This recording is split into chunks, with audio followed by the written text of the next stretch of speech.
Good morning. Okay, try that again. Good morning.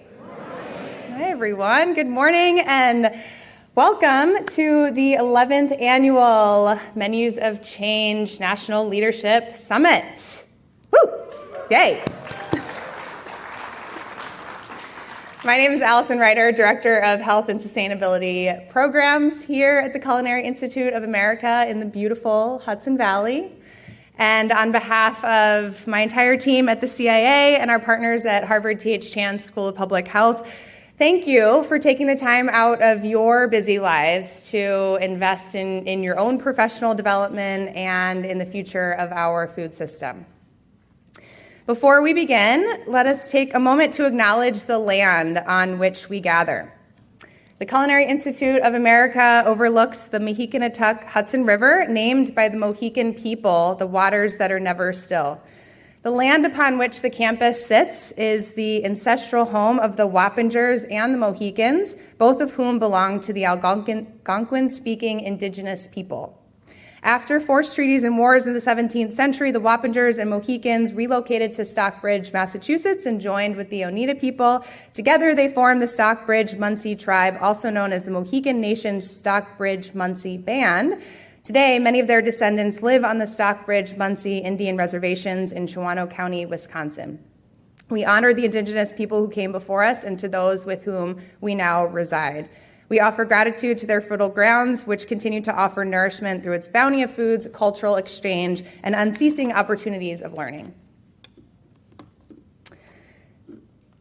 For over 20 years, the CIA and Harvard Chan School have been working together to translate nutrition science into culinary strategies for shifting diets and improving public health.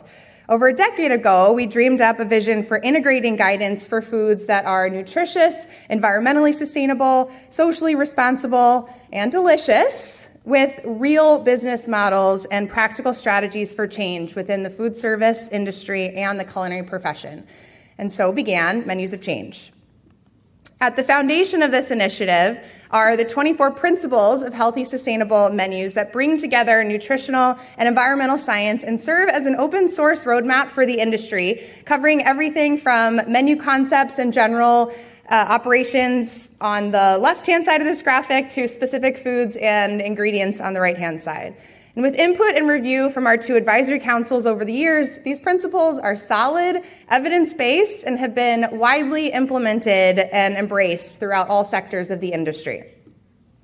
And while these principles remain core of this initiative, we've also created a number of related resources, such as the Protein Flip Strategy document, which hopefully you noticed out in the hallway by registration in those three big pop-up banners, and a whole series of materials that seek to define and understand the term and the trend of plant forward, which is our shorthand summary for these principles and ultimately the direction that we need to go as an industry.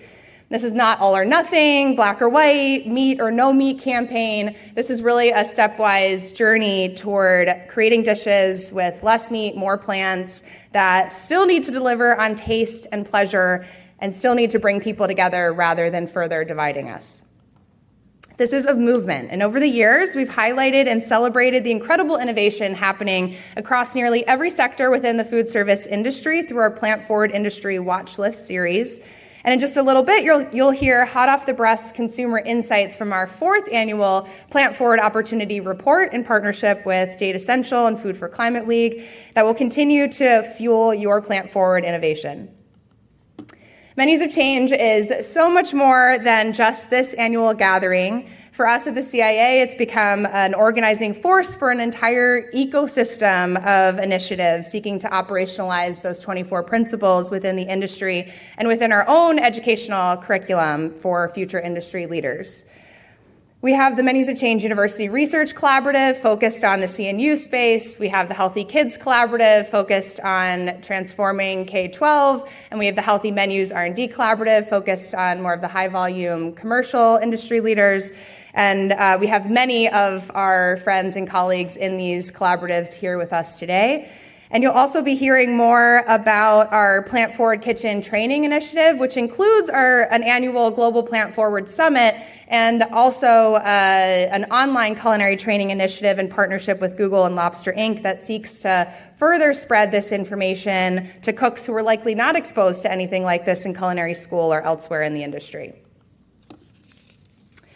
We are so thrilled to be able to engage the entire CIA community in Menus of Change. And I'd like to acknowledge so many of our CIA faculty and students, many of whom will be sitting in on the sessions with us and supporting the food and beverage operations behind the scenes.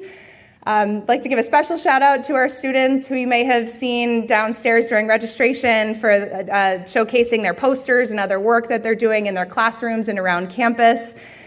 They're amazing, and they're the future. And if you didn't get a chance to get your picture taken with Sting the Bee, our new CIA mascot, hopefully you will get a chance to do so later. They'll be back during the reception later this evening. So before I wrap up, just a few important reminders about how to make the most of your experience at the summit and all of the resources that we make available to you.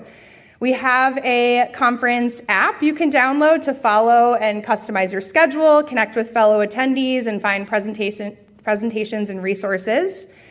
Once you're in the CIA Summits app, search for Menus of Change 2023 and log in with your first and last name and the email address you used during registration. You'll get sent a verification code to that email address that you'll need to use to finalize your access. Throughout all of the sessions, we'll have several opportunities to engage in live audience Q&A using Slido, which you can access directly from the app or also separately through a web browser on your phone or tablet if you go to slido.com and enter the event code MOC 2023. So we'll put up this reminder slide a few times just to encourage you to participate live with our sessions. And there's also already a few short poll questions live within Slido that we encourage you to complete when you get a chance during the various meal and break opportunities to be entered to win a complimentary registration to a 2024 CIA conference of your choice. So we like giving out some gifts and encouraging participation that way. In addition to the app, we make all of the presentations, recipes, and other summit resources available to attendees through a password-protected page on the Menus of Change website. And you should have received the password to access that page in a final details email from our team. Thanks to the generous sponsors listed on this slide, we are live streaming the general sessions, and we'll also be posting the recording videos to the MOC website so people can watch on demand at no cost. And we've seen just incredible participation and viewing numbers from being able to offer this on demand. So we're really grateful to be able to share this important content with such a wide audience. And speaking of sharing, we love when attendees share photos and posts about their experience here at Menus of Change via social media. So we encourage you to use the CIA MOC hashtag and tag the CIA across any of these platforms on the slide.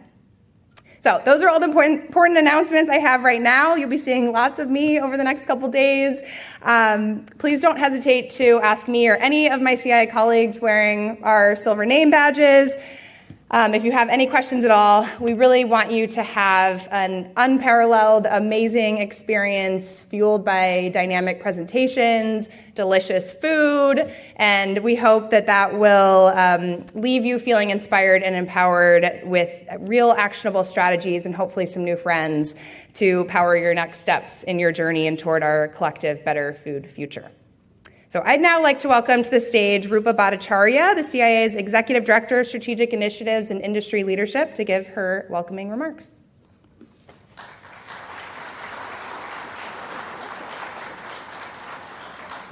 Thank you so much, Allison. Hi, everyone. It's such a pleasure to be here. I'm so excited to welcome you all to the 11th Annual Menus of Change Summit, and now my second as Executive Director of Strategic Initiatives Group here at CIA. As we all know, this is a time of critical urgency for all the topics this conference addresses. And this year, we're shifting our approach a little bit to make extra sure everyone leaves here feeling equipped to make changes in their kitchens and communities. This year, we're really leaning into the first half of the Menus of Change tagline, the business of healthy, sustainable, delicious food choices, to focus on the part about business. At this point, it's really common knowledge that the dual climate and public health crises we're facing are dire, and we also know that change can really only happen at scale when everyone involved has bought into the idea, whether for reasons of principle or reasons of capital. And when I say reasons of capital, what I mean is that the best way that we know how to enact real, meaningful change on a structural and system-wide level is to make it both easy and valuable to make those changes on every level of both business and society to get that critical buy-in where it's so needed. So over the course of the next 2 days, you'll hear from the nation's leading experts on change talking about what works, what doesn't, and how we get to where we need to be to make a difference in the world. And it's not just about change, right? I mean, of course it's about change. This conference has 3 words in its title, and one of them is change. But the other one is menus, right? Well, I guess, but the other one is menus. I don't know if you've ever heard the phrase, the budget is a moral document, which is to say that a budget, by necessity, reflects the values that the people making it want to uphold, right? So you can say, I value X, Y, and Z, but really what you value is what you're going to pay for. So I'd like you to invite you all to imagine that a menu is also a moral document, just as much as a budget is, right? And that all of you in this room are the best equipped to design menus so that they reflect the values that you hope to uphold, and that by extension, that you hope your diners choose to uphold too. And the easiest way that we know how to do that is with delicious, desirable food that meets people's needs to sustain their bodies and communities in the way that they know to be right. We're hoping you'll walk away from this conference with a full battery of tools, skills, inspiration, and delicious food that'll help you and your diners sustain their and our world. I'm truly glad that you're here with us. I'd like to thank the members of our Menus of Change Scientific and Technical Advisory Council, as well as our Business Leadership Council, many of whom are here today, for all of their guidance in shaping both our work and this week's program, as well as our partners at the Harvard T.H. School of Public Health for making this such a fruitful collaboration over the past 11 years. And then another quick round of thank yous before we kick things off. Let's see. First of all, I'd like to thank Toast.org for this generous grant that helped us bring this programming to you. And then thanks, of course, to all of our sponsors. Platinum sponsor Oatly. Gold sponsors Alaska Seafood, My Forest Foods, Chobani, the National Honey Board, Custom Culinary, and Umiyami. Bronze sponsors Illy, the National Peanut Board, Nestle Professional, and The Wonderful Company, as well as all of our supporting sponsors. It's now my pleasure to introduce Walter Willett, who I suspect does not need much of an introduction to most of you in this room. Walter is a professor of epidemiology and nutrition at Harvard T.H. School of Public Health and professor of medicine at Harvard Medical School, a longstanding partner and friend of the CIA, and I think one of the most cited scientists of all time. Please join me in welcoming Walter Willett for his opening remarks.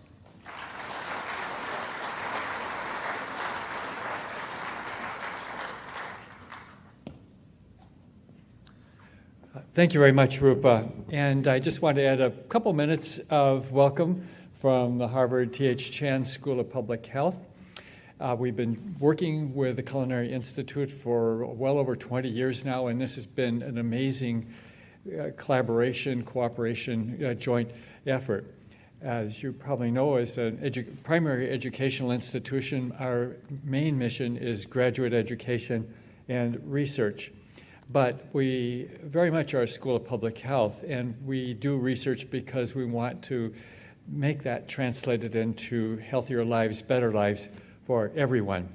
And we are doing more research on translation now, but this program is probably our biggest single translational effort because we do know and we understand deeply that learning about a healthy diet, learning about a diet that is sustainable is critical, but unless that can be put on the plates of people who want to consume a healthy and sustainable diet, it's not going to happen. And so today, those in this room are really the translational agents, and I greatly appreciate the fact that you are here because this effort won't succeed. And as we'll talk about during the coming discussions, the timeline has become shorter and more urgent to make the kind of changes that really must happen if we are going to have a sustainable, healthy future. Also, personally, I'm really glad to be here again after a pretty major gap because of COVID, the shutdown, and in fact, I had to be in quarantine last year. I couldn't come in person. But this meeting is one of the most inspirational times of the year for me because there is so much creativity, so much energy in this room, and to see what people are doing, learning about how they're in so many different ways are working toward achieving this goal of healthy, sustainable, craveable, inspirational diets. That's so important, and to see it going forward is truly amazing because it has to happen. So I look forward to the next 2 days and learning a lot. Thank you.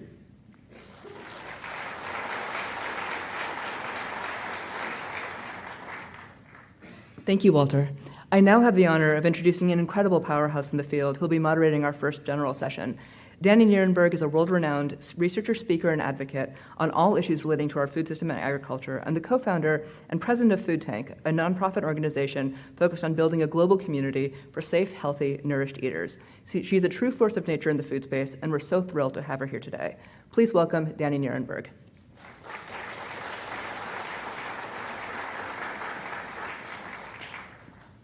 Good morning, everyone. I'm so honored to be here. What a pleasure to be with you all. It's my very first time here. So I'd like to invite the panelists up while I give sort of a short introduction to what we'll be talking about today. So the panelists can come and join me and just sit wherever they'd like. But what a beautiful stage, what a beautiful audience. And again, thank you all for being here. As Rupa said, I am the co-founder and president of Food Tank. We are a research and advocacy organization really devoted to highlighting how food and agriculture can be the solution to some of our most pressing environmental and social challenges. And we really hope to inspire, motivate, and activate positive transformation in how we produce and consume food. I want to congratulate the Culinary Institute of America and the Harvard T.H. Chan School of Public Health for putting together an amazing forward-thinking program for this conference. Menus of Change continues to be on the cutting edge of all of these important issues that we'll be talking about today, so please give them a round of applause.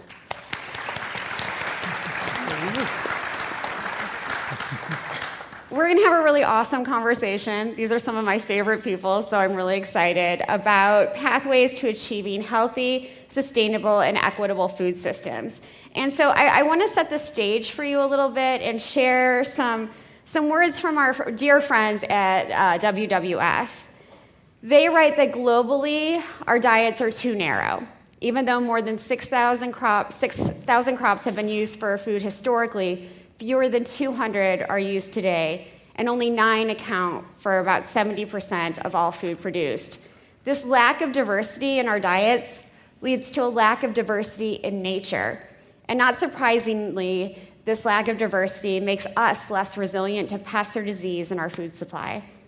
At the same time, wildlife populations have plummeted 69% since 1970. I just want to say that again, 69% in 53 years. That's astounding to me. While from 2000 to 2021, 437 million acres of tree cover have been lost globally. This amounts to 11% loss in total tree cover in just 20 years. Again, it's really hard for me, who's someone who studies these issues all the time, it's hard for me to wrap my head around those numbers. In addition, we waste, as we all know in this room, vast amounts of food. At least 1.3 billion tons of food is lost or wasted each year. And that number is probably low because our good friends at ReFed and the Food and Agriculture Organization of the United Nations are still figuring out better tools to measure how much is lost. And it's very difficult at both the household and municipal level to figure out where food is going and how much of it is going to waste. And there, it's also disturbing that so much of the labor and resources and love that farmers go into producing food is part of that food waste scenario. The Intergovernmental Panel on Climate Change reports that the recent wildfires in Canada clearly show the impact of the climate crisis. If we didn't know it before, those fires that spread to all over Canada and then affected the east coast of the United States with the terrible air quality measures, we should understand that the climate crisis is real. The IPCC says that hot and dry conditions become more probable in nearly all land regions as global mean temperatures increase, and it's not surprising. And I apologize for these allergies I have.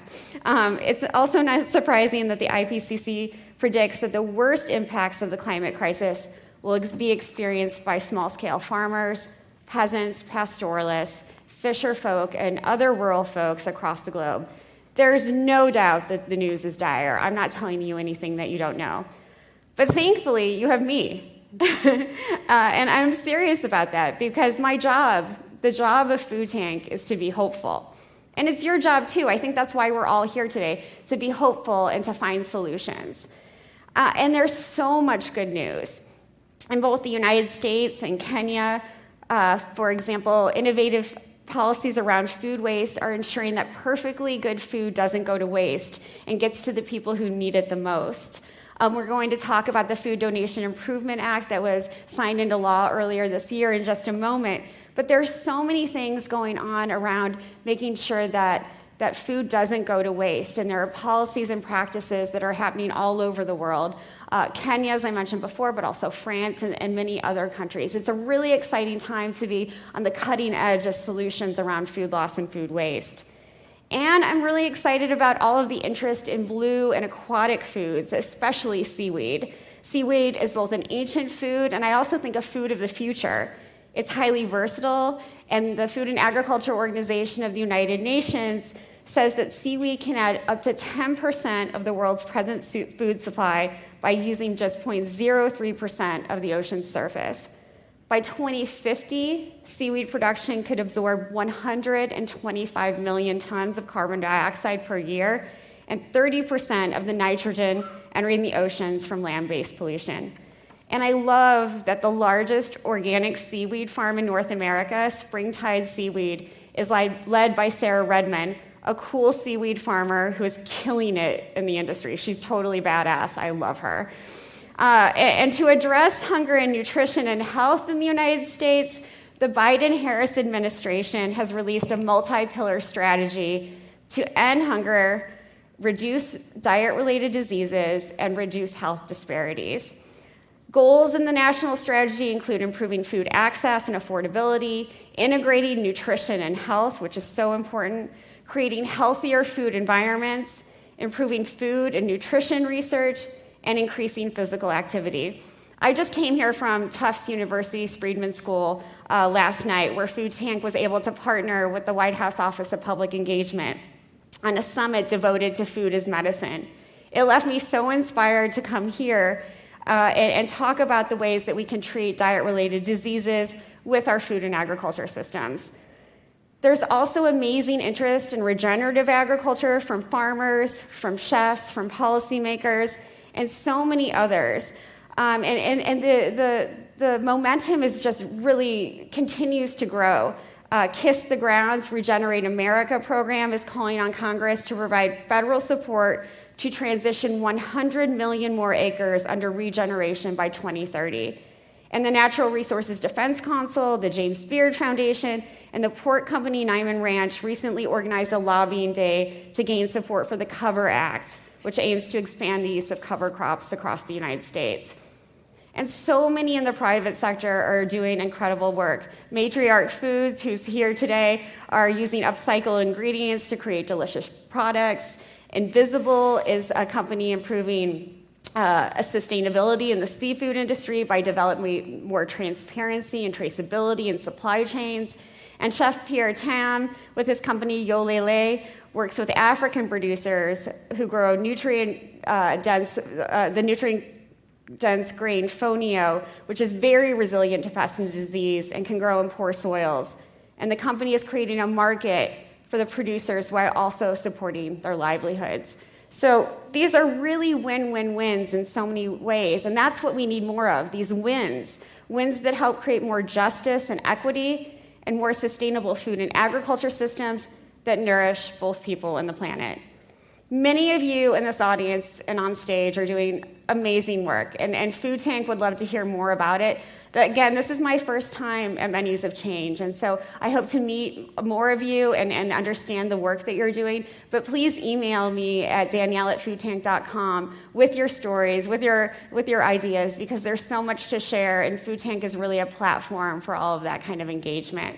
So that's enough for me. I have the great pleasure of being with these panelists on stage so we can dive into some of the issues that we've been talking about. So please join me in welcoming them. First, we have Smitha Hanif, the Managing Director of Harvard University Dining Services. Round of applause for her, please. We're joined by Niyati Shah, a co-founder of the Food Systems Collective, who's done some amazing work that we get to talk about in a little bit. Round of applause. We've got to keep the energy going. We're also joined by Walter Willett, who you just heard from. He needs no introduction, but he's an icon in this space, and I'm so pleased and honored to share the stage with him.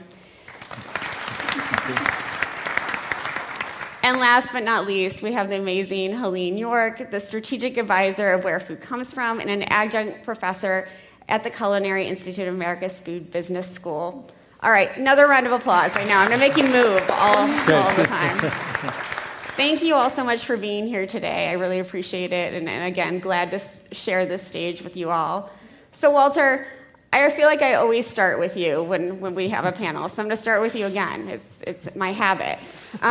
You're a co-chair of the EAT-Lancet Report 2.0, which will evaluate the multiple transition pathways to healthy, sustainable, and equitable food futures. That's a mouthful. What I'm excited about with this 2.0 report is that there's some really distinct changes from the way the report was released in 2019. So I'm hoping you can talk a little bit about what's different, and more importantly, why are things different in this approach? I remember when the report was released and there was a lot of momentum around it, but also a little bit of controversy, and I'm wondering if you can address that. Sure. Well, maybe I should start off about what's not going to be too different. That we are starting off with a review of the current state of the environment, the current state of nutrition and health. And there the news is not so good. Even though a lot is happening, we have not yet bent the curve on climate change and greenhouse gas emissions. In fact, they probably have gotten worse over time. And that's bad news because even being the same is getting worse because we are hitting tipping points. And one of the, I think, seminal points was during the last about year, it seems like the Amazon, which has been a very major sink of carbon, has changed to a net carbon emitter now because of cutting down the trees and plowing up the land for cultivation and also for grazing. So the challenges there are becoming more urgent. We are hitting irreversible cycles, and that's what's really worrisome. We can't necessarily reverse all the disease burdens of individuals, but on a population basis, we can reverse them. But for climate, many of these are not reversible changes that are happening. On the food and health side, it's, I think, sad to say we probably deserve an F there if we were grading what's going on because the obesity epidemic is continuing unabated, at least in the United States. But I guess the hopeful side of it is this is not inevitable. Other countries are bending the curve. France, for example, and right. Japan is continuing to get healthier and healthier. They're now living 6 years on average longer than we are in America, and a lot of that has to do because they're not experiencing the obesity epidemic like we are. We're a little short on updated data because the pandemic interrupted the NHANES surveys and other data acquisition pathways. So hopefully we'll have some updates, but from the little bits of information we know, the health side has gotten not better.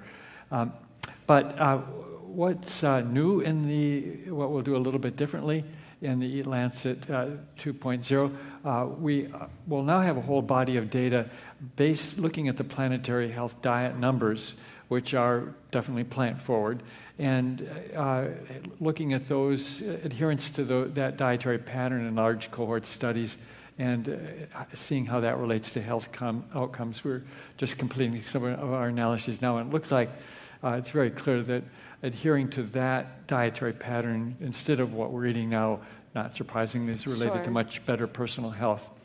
But one of the issues that came up was translation of this dietary pattern to other countries around the world.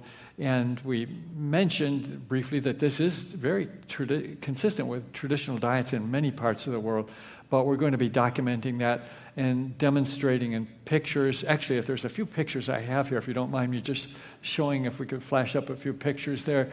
This is, I think they say more than 1,000 words. This is a traditional Persian diet that is consistent with this. Modest amounts of animal source protein, vegetables, healthy whole grains, healthy fats. Next slide, please. This is actually Greg Drescher's wife's Vietnamese demonstration that its dietary pattern can look wonderful, be healthy, and be delicious at the same time. The main protein source there is soy, and this is a Costa Rican traditional diet. And next slide, please. I think there's one from West Africa. That's the Costa Rican diet. The other one was the West African dietary pattern. And there's just incredible diversity there around the world that we can all learn from and experience. So this will be important. That translation, the justice issue is also huge. We're going to be devoting a lot more attention to that. The South, the third world, knows that the North, Europe and United States, brought on the climate change crisis because we are the ones who have burned almost all the fossil fuels. Sure. And now we're eating the foods that are also creating more greenhouse gas emissions. So there's huge injustices that there's no longer silence about that. A lot of, well, to put it nicely, unhappiness about that. So we'll be delving more deeply into that. I'm so glad, and that diversity is key, and not just what we're eating and who we're highlighting, but also who's part of these conversations. And Helene, if I can turn to you, you've done so much work on making sure that underutilized seafood species are eaten, and I want to talk about that in a little bit, but I think what you've been able to do with your work is also highlight the gender inequities that are really a part of our seafood industry. And when we're looking at wild-caught fish species versus farmed fish species and sort of where the gender inequity lies, we need more of that diversity of thought and leadership. And I'm wondering if you can talk a little bit about that. Sure, absolutely. Thank you. When we think of seafood from Asia, I'm sure there are about 400 people in this audience. We probably have about 300 different opinions of that. But one of the things that I've learned over the past couple of years working with the Asian Seafood Improvement Coalition is that a lot of the producers of the smaller scale species, including shrimp, though that's its own special set of issues, a lot of the producers are women. And they are historical businesses. Their mothers did it, their aunts, they worked together. In coastal India, that is also true, not only in Southeast Asia, for different really low trophic species. And this is where people live. And so they are motivated to protect their areas, their waterways, extensive farming rather than intensive farming, and using nature-based climate mitigation strategies like replanting mangroves, which are a carbon sink. So they're globally important as well as really important to the folks living in that community. I think as Americans, and probably not everybody in the room is American, and we have global perspectives on this panel, but most of our focus right now in this conference is US-based. We tend to think of technology solutions, and technology is important. Technology can be an aid, for sure, for traceability, for transparency, for a lot of climate mitigation work. But there's also a little bit of an underappreciation for the nature-based rather than the technology-based.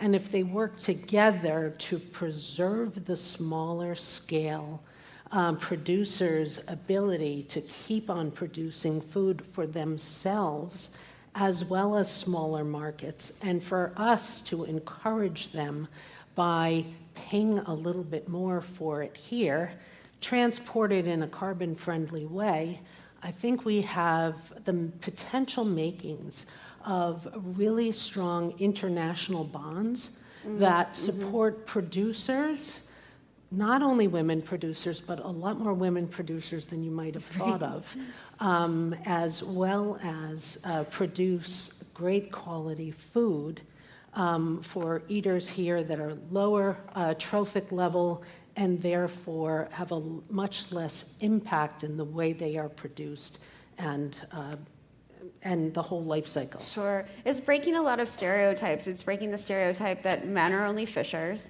or part of the seafood industry. It's breaking the stereotype that technology is always the solution to these things, but you can combine high and low tech.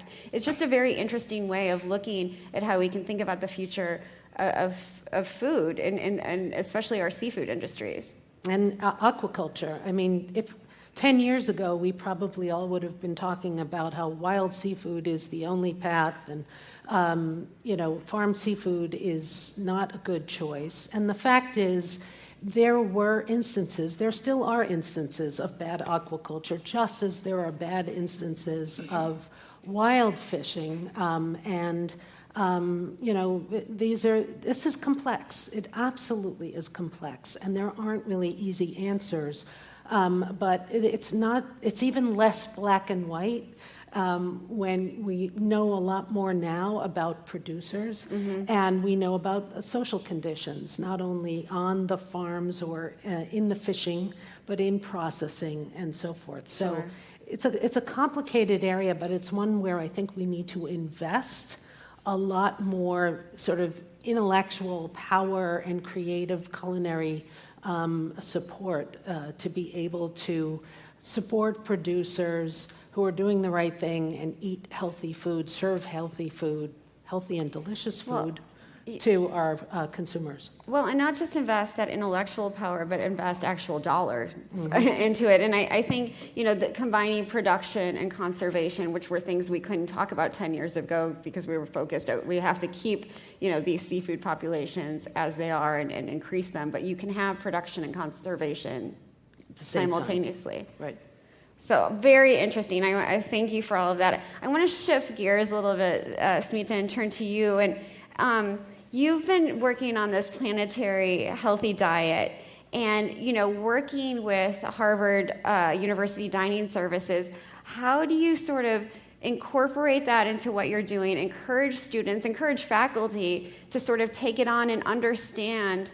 I mean, you're dealing with the smartest kids on the planet, right, who come to Harvard, but they don't always understand the connections between their food and the climate crisis. And, I was talking to people this morning during the breakfast about a lot of folks are still not making that connection. And so how do you work with students to help them understand the connections between what they eat and the impact on the world? Thank you, Danny, and thank you for having me on the panel. I'm here with Dr. Willett and three of my colleagues, wonderful colleagues, Martin, Ben, and Robert.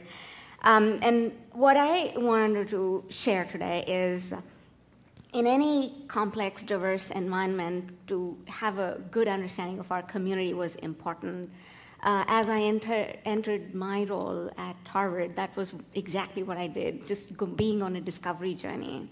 And what I learned most is the interest in food was everywhere. It didn't matter, like from Harvard Divinity School to Science and Engineering Complex, from the law school to School of Public Health, just the idea of food and how people intersect with it intellectually and personally was eminent and available. So we launched a Harvard Food Systems Initiative, which Dr. Willett and I co-chair. And the idea is anyone can enter the space of food systems discussion or conversation based on where they are in their educational or experiential, day-to-day journey. Sure. There were three elements to it. One was of education. Walter wrote the draft curriculum, and it was complemented with many other colleagues and faculty. Experiential, which is what my team does, right? When theory from some of the best scientists is translated into a loosely held curriculum, not prescriptory, but voluntary.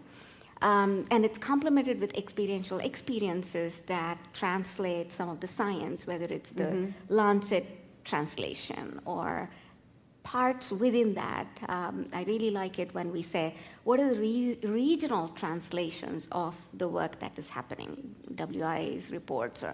Sure. And there's power in that, and we, along with my team, in fact, Ben is here, who started this concept.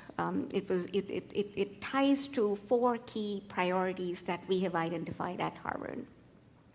One of health sensitivity, cultural sensitivity, religious sensitivity, and environmental sensitivity. And there are tactics, right? These 4 are areas through which we enter the menu making and space making and place making space. But what Ben did was he took the vision or these 4 priorities and translated into a destination called a delish destination, where at lunch we feature lunch-like menus.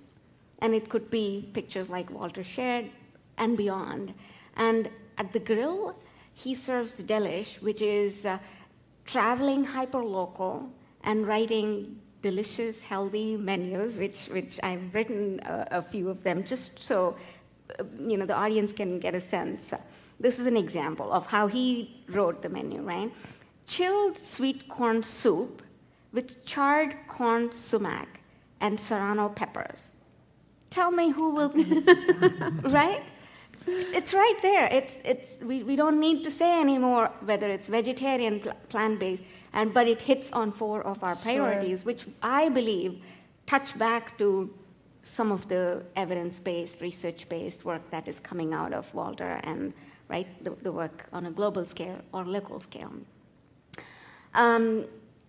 So there's the educational element, there's the experiential element, and then the third part is engagement. How do we engage civic society, community, on campus, off campus? And we are intentional about ways that our community comes together and intentional about having students from whether it's undergrad, postdoc, PhDs, all in community together with us. So we launched this in the fall of 2022, and we've had about 1,000 different students or community members join these conversations. We're looking for growing this effort, and Walter and I are going to debrief over the summer, like what was successful, Sure. How do we want to take this forward? But it's all these 3 elements. In a complex, diverse environment, which is about living, learning, and education, how do we take food system space that is, in some cases, new and emerging, right? The idea of systems thinking layered on food systems is fairly new. We looked at it as silos, ag silo, food silo, Right. hospitality industry silo. But right now, the power of interdisciplinary, power of stacked, layered approaches are becoming much more acceptable, I would say. And that's been at the heart of how we approach. And Danny, you made a point about aquaculture.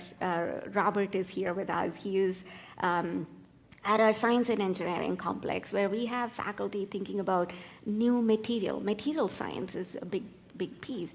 But he serves a seafood and kelp burger, right? The idea of experimentation, doing it in pilots, but small scale, is fine. I think we are able to do that, but learn through it, learn from it, fail forward from it. It's so exciting. Go ahead, Walter.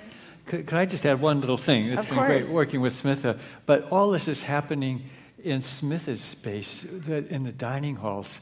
And Smitha has more access to undergraduate students than any department in the university, we're all jealous. But it's an incredible opportunity for educational experience, and this is basically taking advantage of that.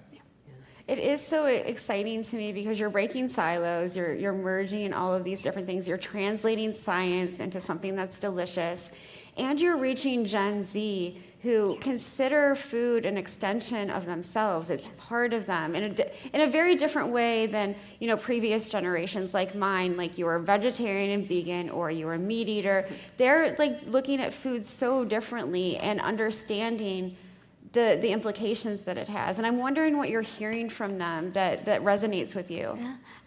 So I'll give a little bit of a qualitative and a quantitative, right? Again, I'm going to draw back from our own strategic vision, which ties these four priorities, because to me, these four priorities in some way, however you might articulate it in your own vision, hopefully ties back to the work that we do in food systems. We think about inclusive experiences quite a lot, and every year we have anywhere from 2,000 to 5,000 students coming into our community. So there are aspects in menu design and space design and experience design that again goes back to health sensitivity, cultural sensitivity, religious sensitivity, and environmental sensitivity. When Martin was thinking about the salad bar, we now think of it more as a greens, grains, and beans bowl. And he has curated menus that students can prepare themselves, students or any community member. First is it allows for customization the way they would like it. Second is it ties back to the types of foods that we would like to naturally provide to our students or to our community that promote health, that are climate friendly by design. And for our community, inclusive by design. And what I mean by that is an athlete coming to the space can prepare a beautiful bowl with whole grains, well-cooked lentils and beans, and clean pieces of animal meat if they like, or tofu, or other options. And we do have large populations of kosher keeping students, of halal students who practice halal ways of eating. And the more we are thinking about our menu design, we are going back to our strategic framework.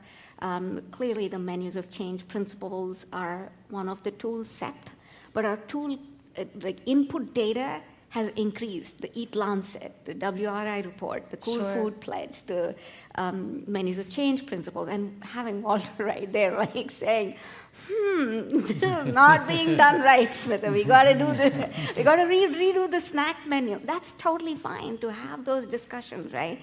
And not just, I think, just opening up and being available for those discussions. So the quantitative side is, we've been on this journey, at least since my arrival at Harvard, and to how do we reimagine menus, and who is the student of today? We are right there with our students, postdocs, as well as graduate students. We are seeing higher degree of interest amongst professional schools, which means that graduate students are more interested in this space. In fact, at the law school, we had a law school student who approached us with the concept of plant-positive destinations. How cool is that? A law school student thinking about it. So Arlene Lopez is her name, and we're like, okay, if you want to take lead, we can partner with you and test it and try. But that was successful. The resultant, every year we do a survey. This spring actually, when we did the survey, around menu and space making, our staff, our beloved staff, every time our staff get the highest marks. And this time, both our staff creating the space as well our menus, particularly a resounding 83% of undergraduate students voted by saying that they love the menu and they love the variety. That's so great. So congratulations on that. That's amazing. Thank you. So we're on a journey. There's no finish line. We're going to follow the student voice and then start somewhere and follow everywhere, That's my mantra. I love it. And I think that relates to you, Niyathi. You know, this idea of following the voices of the clientele, which students are the clientele of Harvard. You were able to do that when you were at Weight Watchers, to follow sort of the needs and wants of Weight Watchers clientele, because they became very interested in the issue of food loss and food waste and reached out to Weight Watchers. And through the Healthy Living Coalition, which you so successfully led, you were able to put together this immense lobbying effort to pass the Food Donation Improvement Act that was signed into law by President Biden earlier this year. It was exciting. It was a 2-year endeavor, but it started with, a concerned person who was learning about these issues, just like a Harvard student. Absolutely, and it's kind of wild, I think, to be where we are today with the legislation being passed, but kind of the story behind the movement is there's a gentleman named Lou who is absolutely wonderful. He was a lifetime Weight Watchers member, and he reached out to Weight Watchers customer service by emailing info@www.com, and he was running a food bank in St. Louis, and he shared that he was running into issues with food donations where companies were saying they couldn't donate food because of fear of liability, lack of clarity with the legislation, and some issues around direct donation. And he thought that Weight Watchers could take it on, which I'm not sure why he thought that, but I'm very grateful that that is what he thought we could do.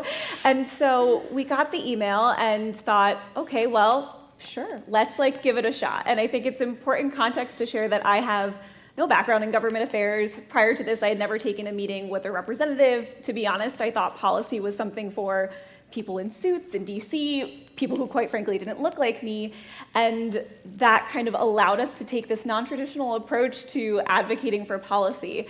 And so after kind of Lou reached out and we said, yeah, let's try to take it on, we wrote an open letter to Congress because somebody told me that that was a good idea. So I said, sure, let's give it a try. We wrote this open letter to Congress. We reached out to all of our partners. I contacted people on LinkedIn and said, hey, we're going to do this thing. Do you want to join? And, a little over a year later, we had 70 plus organizations, from tiny food recovery organizations in Alabama to huge corporations, from academics, powerhouses like WWF. I mean, truly all parts of the food system. We launched a petition on change.org. We had 65,000 signers in the US sign that petition, which is incredible to see that much excitement around, food loss and waste legislation. We did a whole day with Food Tank, which was amazing. And then at the last hour of Congress this year, we're able to pass the bill, which was pretty incredible, but absolutely started from one person. Exciting. And it was so fun to be able to work with you even a little bit on it, but I'm wondering if you can share with everyone who's here, what exactly does the Food Donation Improvement Act do that previous legislation like the Good Samaritan Act didn't do? Absolutely. How many people are familiar with the Good Samaritan Act before I give my whole spiel? Okay, I'm going to give my whole spiel. So the Bill Everson Good Samaritan Food Donation Act is a really powerful piece of bipartisan legislation that was passed in 1996, basically to provide protection for people who wanted to do the right thing and donate surplus, wholesome food that they have to people in need. And within that legislation, while it was absolutely game-changing and has done an incredible amount of good, there was a couple things that popped up, as food donations have changed in 25 years, that were causing some lack of clarity. So within the original legislation, it said that you have liability protection for donating food if you donate the food in good faith, which, as you can imagine, is a little bit up for discretion what that actually means, and corporate lawyers don't love that phrase. And you can only donate the food to a nonprofit who is then providing the food for free to an end participant. And so there was a couple issues that kind of cropped up there, a lot of questions around legal liability, but also during COVID-19, the emergency food system changed tremendously. You saw restaurants becoming emergency food systems providers, donating food directly to their community members and having that outreach. And you also saw a lot of nonprofits shifting to a small fee model where they can provide home delivery for 5 cents that also allows them to sustain the programming. And those things weren't kind of wrapped up in the Emerson Act the way that it stood. And so with the Food Donation Improvement Act, there's kind of key changes within it. So the first is we're partnering with USDA to issue pretty specific guidance on what does that in good faith piece mean, so corporate lawyers can feel better about allowing their companies to donate the food. The second piece is it allows for direct donations from this category called qualified direct donors.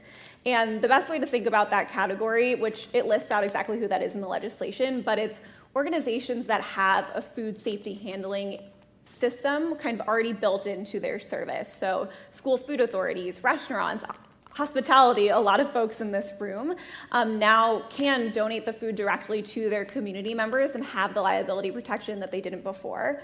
And then the last piece is now you can donate the food to a nonprofit who is providing that food at a fairly small cost. And I think one of the really exciting models of that outside from home delivery is social supermarkets that we've seen pop up that do a lot for promoting dignity within food insecurity and having choice and things I know a lot of people in this room care about.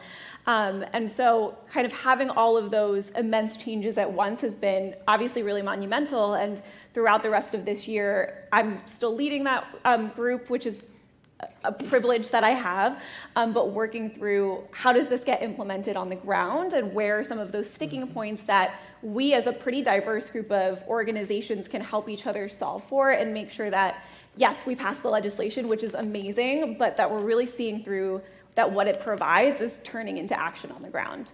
It's so great. Congratulations again. One of the things that's most exciting to me is that it was a successful collaboration between the private sector, between nonprofits, between government. You know, it was very bipartisan, nonpartisan in so many ways. Mm-hmm. You had people like the late Jackie Walorski, Republican, who was so passionate about this bill, and then you have people like Jim McGovern, who's a superhero on anti-hunger issues. All of these people came together in such a creative way. And I think it marks this like new path that we're on, and to add to Helene's list of things that I think are undervalued, like policy is this amazing tool to create sustained change. And if we're thinking about healthier, sustainable, equitable food systems, like policy has to be part of that. Yeah. And so being able to bring a very bipartisan group of representatives, which is difficult to do in Congress nowadays, I would say, to support this issue, have so many diverse players come in, to me indicates that this is the start, right? Like, it was amazing that we did this together, but what are we going to do next? Right. And with Farm Bill coming up so soon and looking at the opportunities to reduce food loss and waste within the Farm Bill, I think in a lot of ways that moment of the bill passing was just this culmination of like, this is the start. Yeah. This is the start of us bringing more diverse voices into food policy, bringing all players in and showing people that you do not have to be a giant organization in DC to advocate. Like, right. You are the expert. You have the right to tell your representative what you think and what you want them to do. They're not always going to do it, but you have the right to tell them that. And I'm hopeful that kind of coming up with Farm Bill, we start to transition into this collaborative space where we realize the impact that policy can have. Absolutely. The collaborative space is so needed. So I just want to ask all of you, when we're looking at the importance of cross-sector partnerships, how can we use that more effectively to achieve our goals when we're talking about, better health outcomes for folks, better diets that are good for the planet? How can we capitalize on those cross-sector relationships? And I don't know, Helene, if you would like to go first.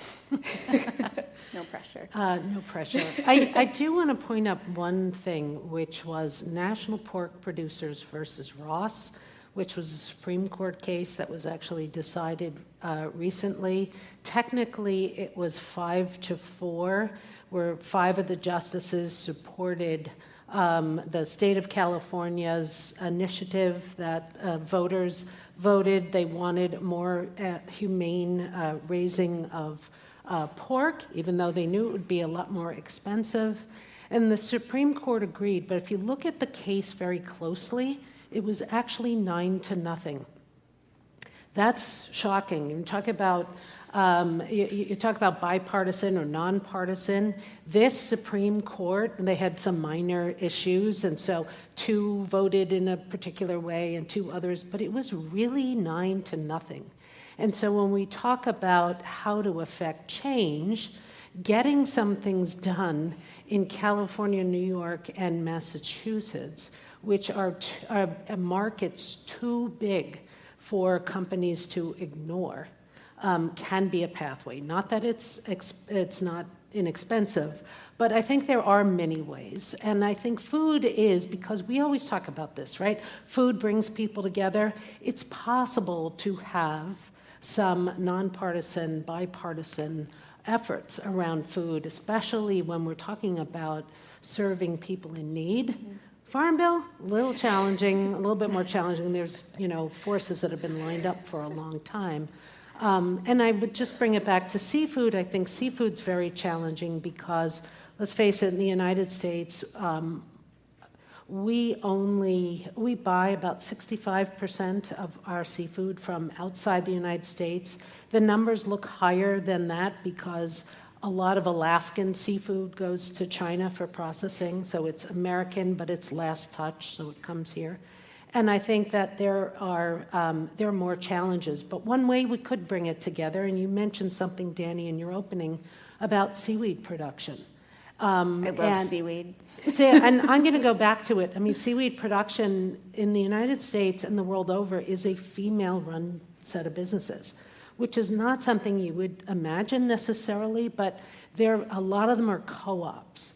And I think sort of building communities around those efforts, and certainly my favorite marine biologist, Danielle Pauly, University of Victoria in British Columbia, once said that mariculture or shellfish could literally feed humanity.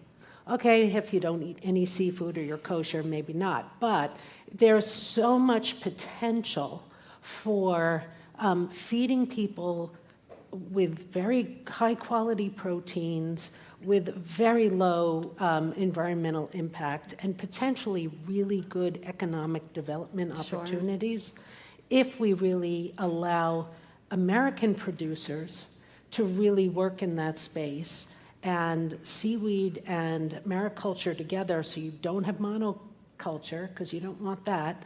I think there's some really interesting potential. Absolutely. So many interesting ways to think about this. So going back to Walter and Smita, just talking about the connections that you're both making in your work between what's happening at the research level and how that gets to the wider population, how you're not just trying to encourage students to eat better, but Walter encouraged the whole world to eat better. And so how do we build more of that multidisciplinary work that you're both so good at doing, but get it out to the wider audience?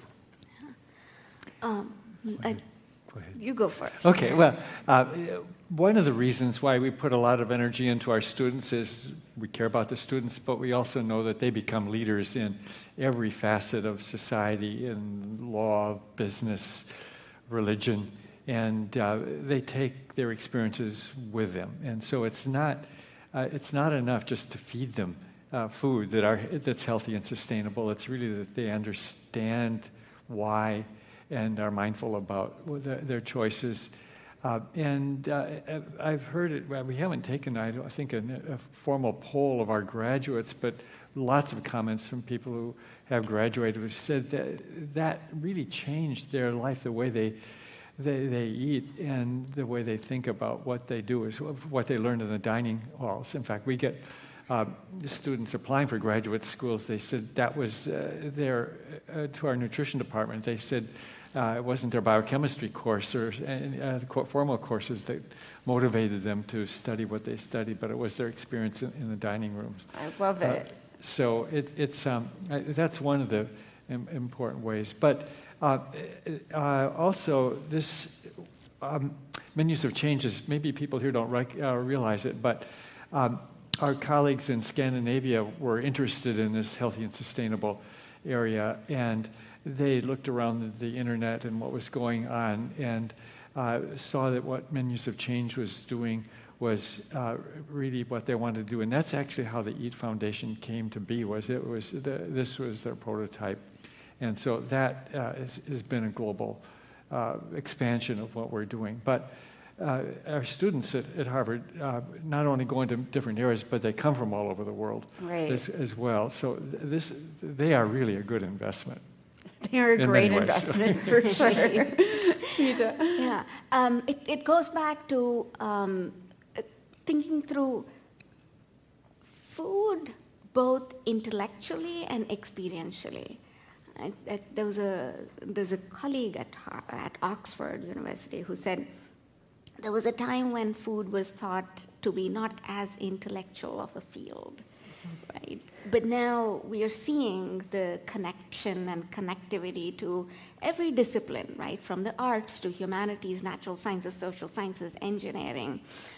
There are students who are working on beacons for better water, for ag systems, right? Engineering, material sciences, which I shared about. There's a faculty, Kit Parker at Harvard, who's thinking about better packaging, right? So I think the idea of layering food systems, layering systems thinking, especially in communities such as all the organizations represented here are diverse communities. So as best as possible, think of having diverse teams engage in projects, programs, experiments. I say, as leaders, create space for experimentation, which then hopefully leads for innovation. And experimentation, by you as the leader can set the guardrails and guidelines and guidance, provide the guardrails, provide the guidance, so that your teams can be innovative, can be creative, right? In our case, we think about the 4 priorities because, and again, it's not as a functional department setting those priorities. I would, it's like faculty such as Dr. Willett have weighed in and like, yeah, that hits the bell curve of our community, so you can go. And there are similar discussions across campus. So who are you having inputs from before you're designing your vision and strategy? Does that fit majority, right? You're always going to have the front percentage and the last percentage, but if you're hitting that. So the first is create room for experimentation. Have diverse teams engage in the experimentation process. There's a famous faculty who said, we were doing an experiment for a soap dispenser, and we realized that the laser that hit didn't recognize the color of the skin. Right. It was only, right? So, and that experiment stuck with me, right? I always think about, do we have a good mix of colleagues who are on different projects? And the reason is because through them, we then have an expanded ability to reach our students and community who are absolutely amazing and diverse. And the third part is experiential, right? What is the end user going to experience, and how are you going to be telling that story of their experience as best as possible? And nothing can beat the power of direct engagement. And the last piece I'll say is there's the spectrum of life, right?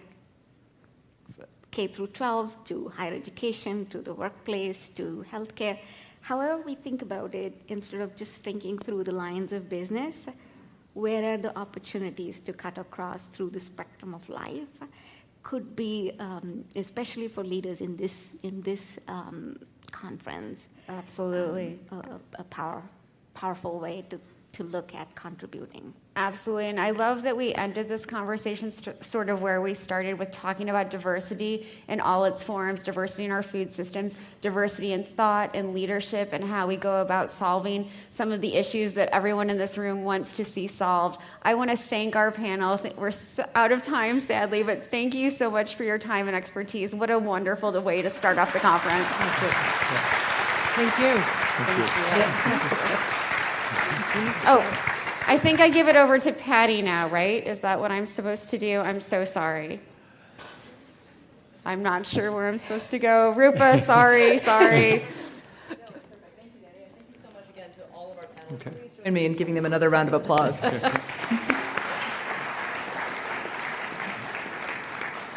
Thank you all so much. Now that we've gotten this incredible overview of the current landscape, I'm so excited to introduce someone whose point of view I think is critical in shaping what we do in response to the circumstances we've just heard laid out for us. Karen Watson is a communication strategist and the co-CEO of Kinetic Leaders, and she specializes in understanding how data, communications, and culture can be deployed to create demand and desire for change.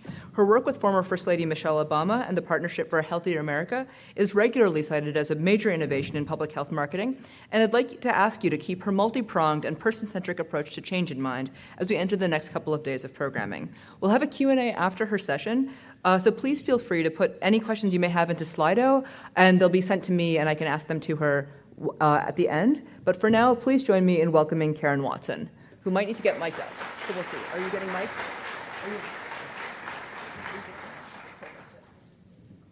Oh, it's right here. Right here. Hi, guys. Hi, everybody.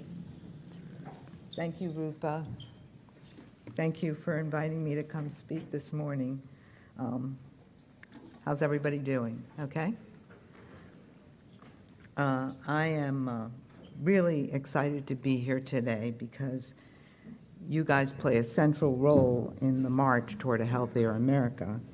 And as a community, you're spending at least some of your time on the frustrating proposition of moving us away from what has aptly been named the SAD diet. Do they still call it that? The Standard American Diet? I think what we as a community need to do and be better at, though, is triggering innate desire. What makes us want to be our best selves? How can we understand even those motives that are unexpressed and inexpressible?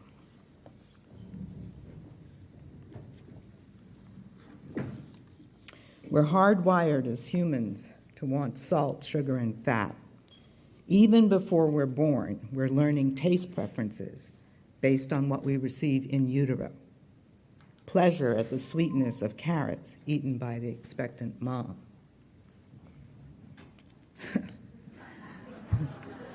But displeasure at the bitter taste, kale. And it doesn't get better when we're learning to eat solids. But the groundbreaking work of Julie Manella tells us that if the mother eats bitter foods while pregnant and while breastfeeding, it makes a significant impact on the toddler's willingness to want those foods and to take in the nutrients they provide. The variety in the taste of breast milk compared to the uniform taste of formula is no comparison. It takes 15 to 20 exposures to a vegetable to get children to like it. By the way, low-income parents often just cannot afford to have a child reject, meaning waste, food time after time in an effort to get them to eat a more nutritious diet. But then, after the toddler stage, and frankly sometimes in the toddler stage, there's this. This is Ryan. Ryan's now 12 years old. He's been unboxing and reviewing products, including foods, since he was 3. He has 34.6 million YouTube subscribers, and his videos have been viewed 56 billion times. He and his family earn on average $30 million a year. And while the FTC requires disclosures on advertising from Ryan, it's unclear how easy it is for a 6-year-old to understand those disclosures. Ryan is a member of the Alpha generation, born after 2010, and the last of them will be born in 2025. This is the generation that, if we can begin to influence their nutritional habits, will change the course of the SAD diet. The growth spurt experienced by preteens and teens results in increased appetite, but they need nutritious foods to meet their growth needs. Adolescents tend to eat more meals away from home than younger children. They have more autonomy, and they're also heavily influenced by their peers. Studies show that the highly sensitive and still developing reward pathways in teens' brains make them particularly vulnerable to fast food advertising, not to mention peer pressure and social media, but also the advertising we don't see, the norms created by the narratives in our popular television programs, movies, and music. And if we can't influence the fetus, the toddler, the preteen, or the teen to eat for nutritional value and sustainability, what's left? Adult behavior. Very hard to change. Super entrenched. And I'm sure in your business you're familiar with segmentation. One of the most important first steps in understanding how to change a consumer's mind is to begin the process of understanding how to communicate from a consumer or citizen-centric point of view. Our attitudes toward our health manifest in our behaviors. This chart, which is not current, represents a psychographic segmentation of the U.S. population. That is, a segmentation of the consumer market based on their psychological attitudes toward their health. The good news is that the message about health, wellness, and sustainability is breaking through. IRI, the market research group, reports that nearly half of U.S. consumers are taking a proactive approach to their health and wellness in foods they buy to eat at home. Nielsen IQ, another market research firm, says that there are new opportunities to provide convenient products targeted to those who approach their health more passively. Now, so that's important because there's a huge part of the marketplace that's motivated solely by convenience, taste, and affordability. It's also probably not news to this group that the National Restaurant Association reported that off-premise consumption accounted for 75% of restaurant traffic last year. Meals carried out and prepared at home are important once again.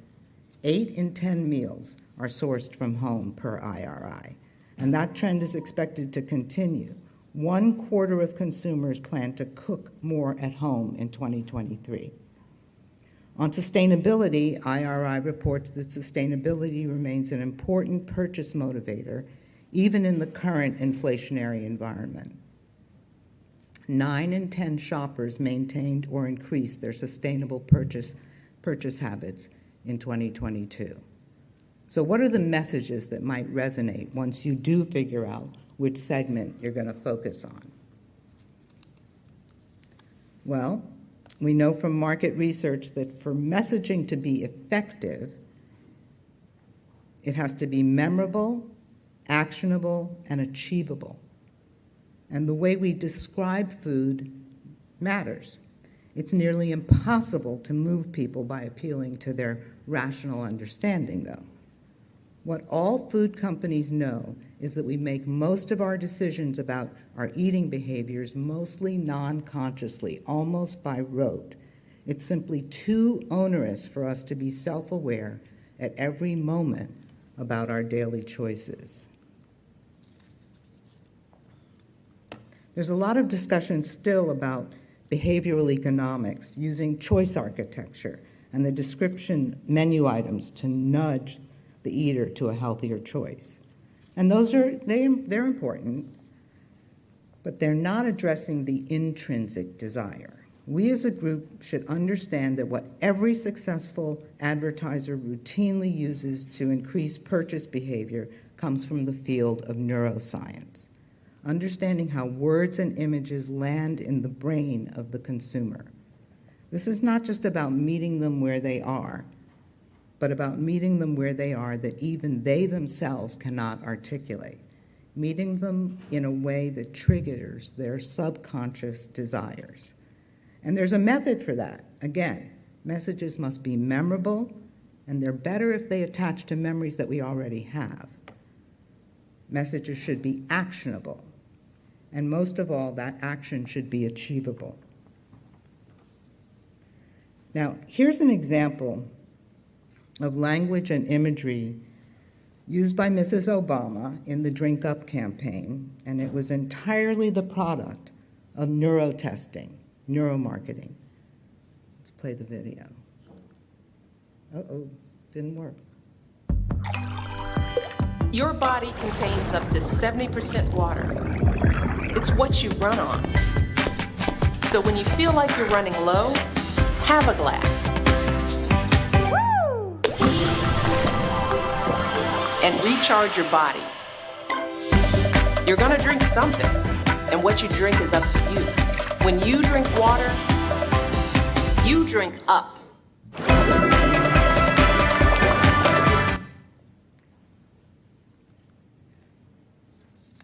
So this message did three key things.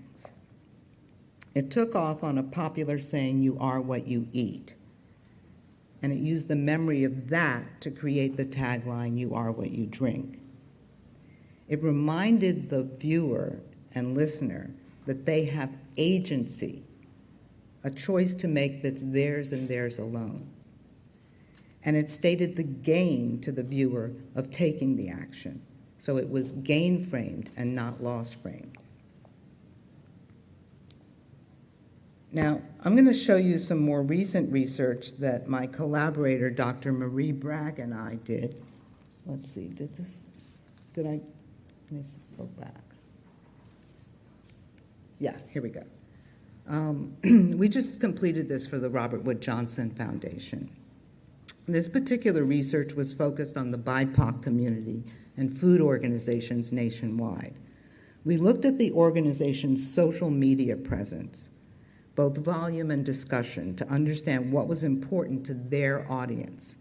We also conducted a literature review of the academic research on food as a social justice issue. The first big takeaway is that community food organizations are way underrepresented on TikTok, the site that most people use. The average user of TikTok opens the app 8 times a day and spends 113 minutes. Most of the NGO food organizations are on Instagram and Facebook. The other big learning is that the most liked posts were about people and their contributions working in community with one another. In other words, people appreciate community. I think it'll be no surprise to you that the most important part about food is communion with one another. What we found in the literature review was that researchers and NGOs use language that diverges from the way community members themselves talk about food. The term food system, for instance, is an amorphous concept to many. Once you understand the segment you're trying to reach and where to reach them, there's a huge value in using the language that real people use and the images that go along with that language that's important to them. So food, not food system. Advertising research has been teaching us about this for decades. This ad-tested copy we used in the initial launch of the Drink Up campaign. But research told us, pretty quickly actually, that people weren't finding these graphics memorable. So the message wasn't moving them to the behavior change that we wanted. So in the second year, we went to this. We associated drinking water with the genius of Einstein, the strength and brilliance of Ali, and the beauty and grace of Audrey Hepburn. Water consumption increased measurably, both in restaurants and in stores, as indicated by purchase behavior, purchase data.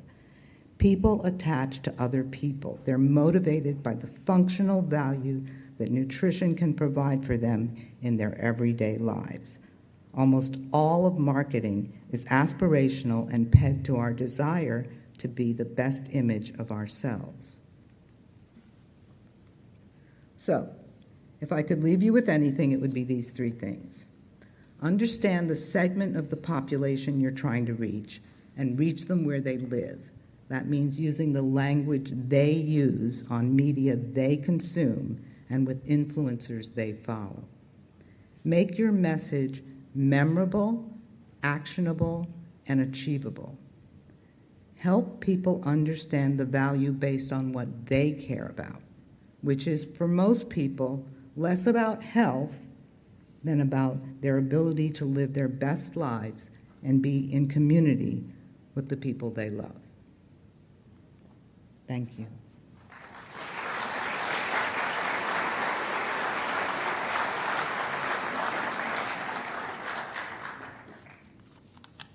Okay. Thank you. Are we going to?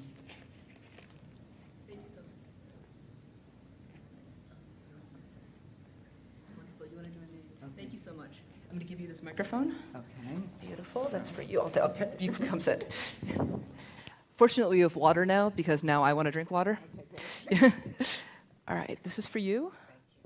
And so the questions will be available via Slido. You can send them up. I've seen a couple folks asking some questions in here.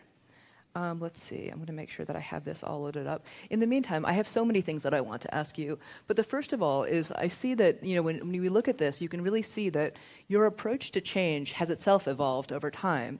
Can you talk a little bit about the evolution of your approach also over the course of your career and how you saw that sort of affecting?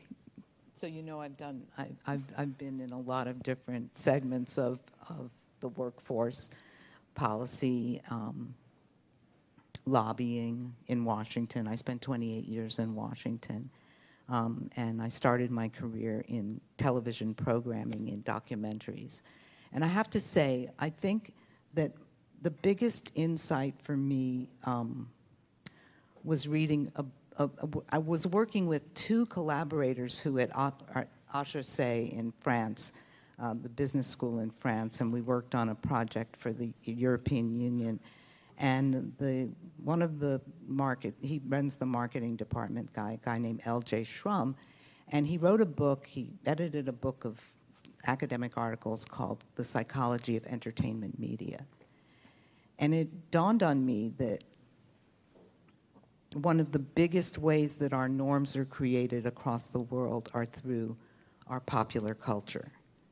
And that, for us to really begin to make a difference in how people want to behave, whether it's eating differently or eating for sustainability or in anything, it's really about getting those messages into our popular culture. And that's very hard to do because our popular culture is funded in large part by many of the companies that, Absolutely. Yeah. So, but the other thing is that there was a big discussion here about the multi-sectoral approach, and I think that that's really important.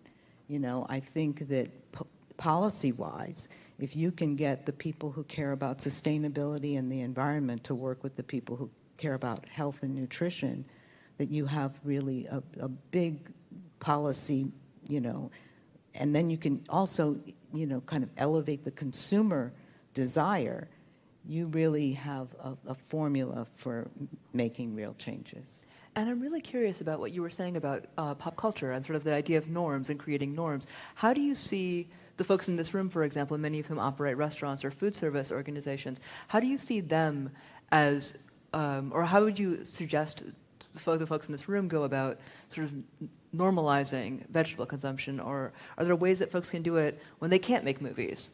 Well, I mean, everybody has an idea about what's important to the audience that they're dealing with, and if you can find that thing that's part of the popular culture that makes the behavior, quote, I don't know if cool is the right term anymore.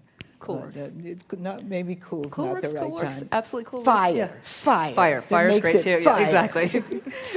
That's what I've heard. Yeah. That makes it fire. Then I think that you can. I love that term, fire. Then you can.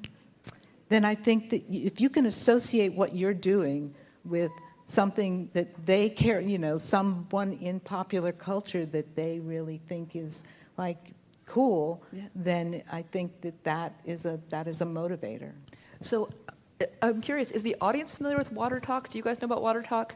Do you guys know about this thing that's happening on TikTok right now that it feels like the outgrowth of the drink water movement? One of the most popular things on TikTok right now, and one of the things you'll see later in the presentation that we're getting from Data Central, is that Gen Z is super obsessed with getting more drinking more water, and a lot of that can be traced directly back to water talk, which is this phenomenon on TikTok of people flexing their water consumption, but it's exactly this, right? It's exactly like, look at my beautiful water jug with the herbs and fruit in it. It's making it desirable. It's all of these things that generate desire and envy and competition and all of these things, I think is valuable. But there is something really interesting about how the flattening of access to media has meant that I could become a water influencer right now. I mean, I don't know, maybe. I can try. But, the idea of becoming a water influencer or becoming somebody... Influencers are influencers so important. I mean, it's just changed. And I work with Marie Bragg. She's at NYU Langone. And the reason why influencers are important is because they provide what's known as a parasocial relationship. Their familiarity with the audience, the way that they behave, makes you feel like they are a friend. And so you trust them. And it's interesting that, just as an aside, the FTC, when influencer media started coming up writ large, they made sure that there were these disclosures. But it turns out that the disclosures themselves of that, I'm working on behalf of fill in the blank company, are not a deterrent for the people that they're influencing, so in a weird way. And I think that the FTC is beginning to try to figure out how to deal with that, and it's an unintended consequence that the audience sees it as cool that they're able to command the Sprite, the money from Sprite, and they admire that. And that's really fascinating, generational too, I think, because I think I'm elder millennial, I think cusp of Gen X, and I used to work in music, and one of my old writers just wrote a book about selling out, and specifically a history of the punk movement, and about the notion of selling out, and how that used to be this thing that you would, if you signed a major label deal, if you did X, Y, Z, you'd be excommunicated. You could no longer play at the venues you used to play at, and that isn't a thing anymore. No. I'm super curious about when you mentioned Ryan, the influencer. Can you talk a little bit about age and sort of generation and how people, the best way to reach folks, Gen Alpha, et cetera?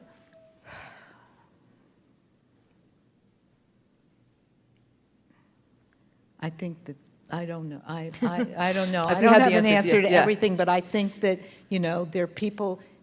There are influencers who are not working for your fast food. I don't want to mention any brand name products, but they're not. There are influencers who are trying to, generate different kinds of behaviors, and figuring out how to get them better support, I think is key. Because yeah, absolutely. Yeah. We have a ton of audience questions, so I would love to start jumping into some of those, if that's okay. Sure. I've got one that says, since behavioral economics has shown that loss aversion is a potential motivator, is there ever a place for loss rather than gain messaging? I think there are instances where loss works, but... And should we clarify what that means to folks? Just sure. In case, So, yeah. Loss messaging is, let's say, you're trying to... Public health uses loss messaging a lot. You're trying to deter people from drinking sugar-sweetened beverages, and you basically your public health campaign is designed around how they're going to have their feet cut off, they're going to have their, they're going to lose all their teeth, they're going to be, have a terrible life. Well, the truth is that a little bit, in marketing, we say that a little bit of that kind of messaging goes a really long way, because the brain detaches from that. It's too frightening. You have an aversion to it, so you kind of shut down. And if you shut down, you can't internalize a message. So really, it's better to marketing, and you'll start to notice this now, is all about what the gain is to you for the most part. And I'm hoping that public health people begin to. That was the biggest message of the Drink Up campaign, is that people want to feel that they have agency, and they want to understand what the benefit is to them of exercising that agency. And there's a lot of work around like climate psychology too, right? Where people have done the research and said that telling people that it's gloom and doom, disaster, we're all going to be on fire, it just means people are like, okay, shut down. Yeah, I guess can't do anything.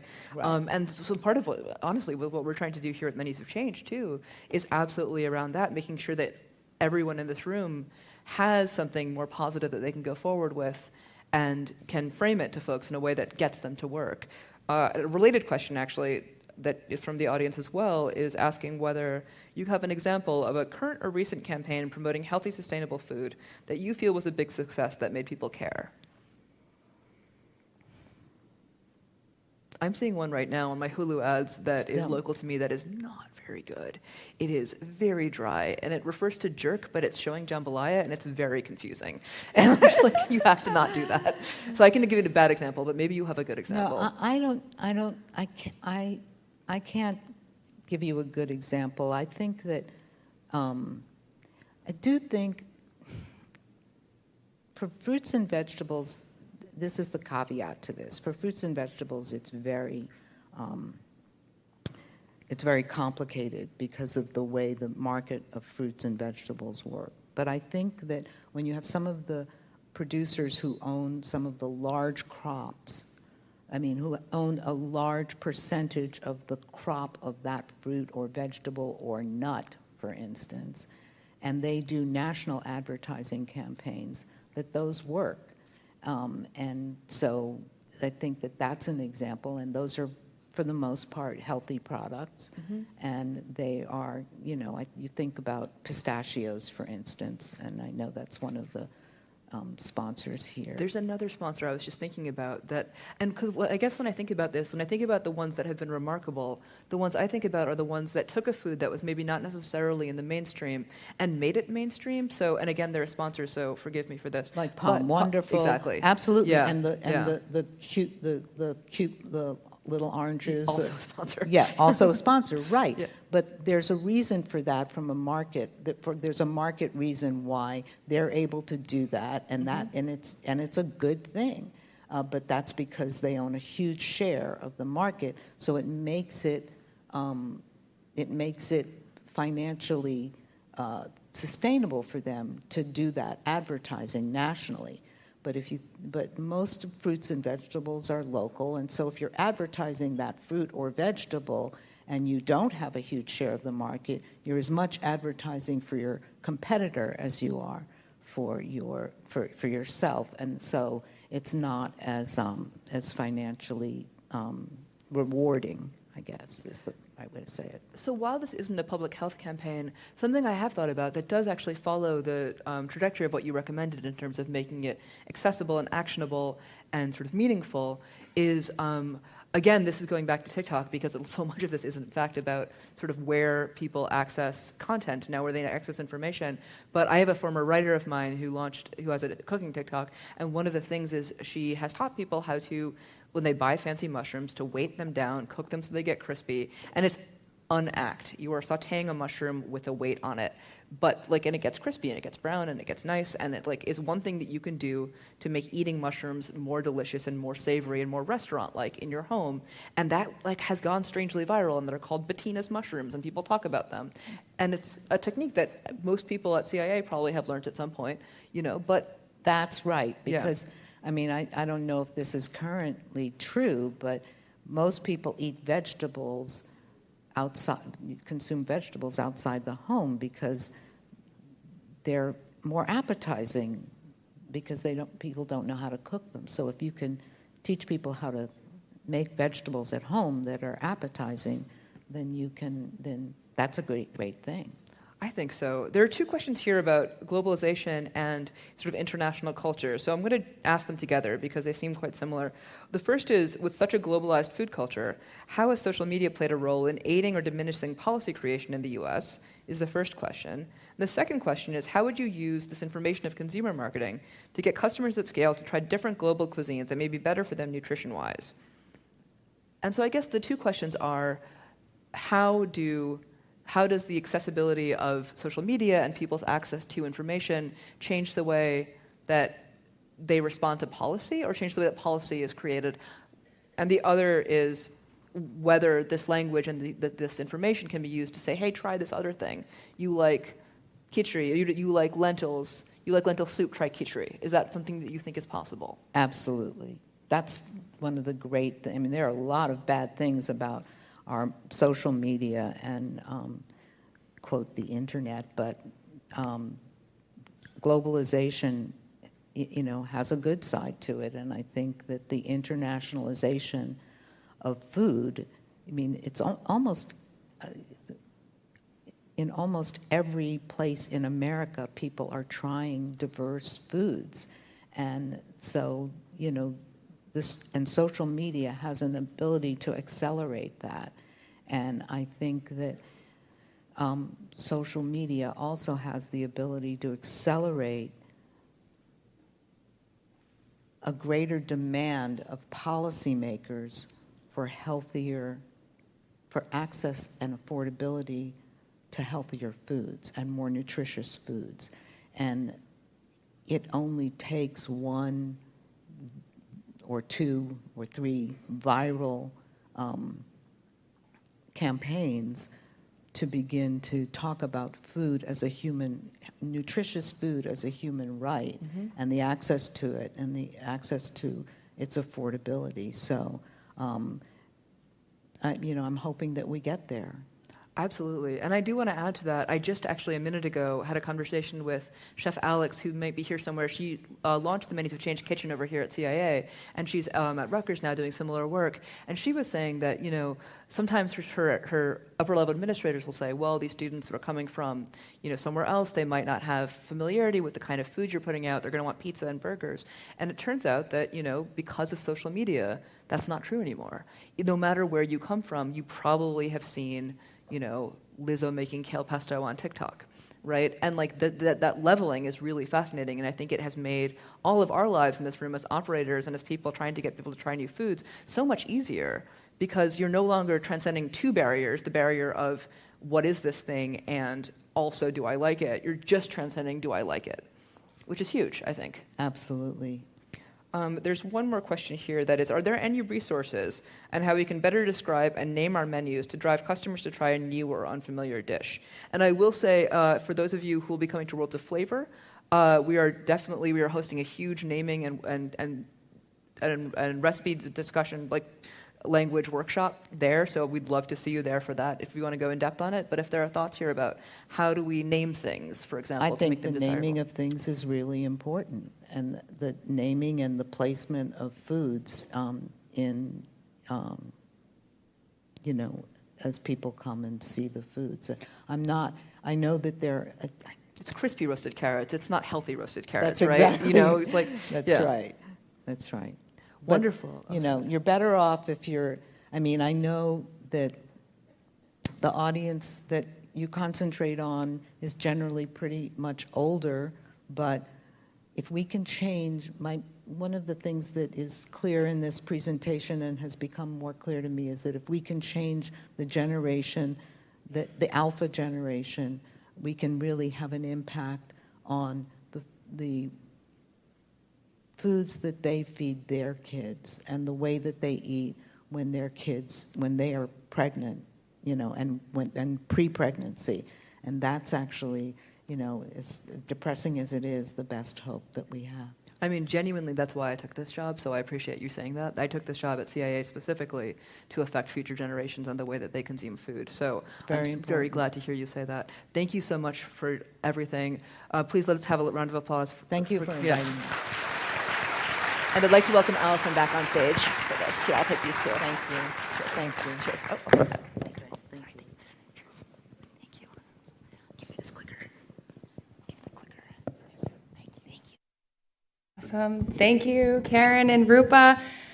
What an incredible series of presentations and discussions to kick off this 2023 Menus of Change Summit.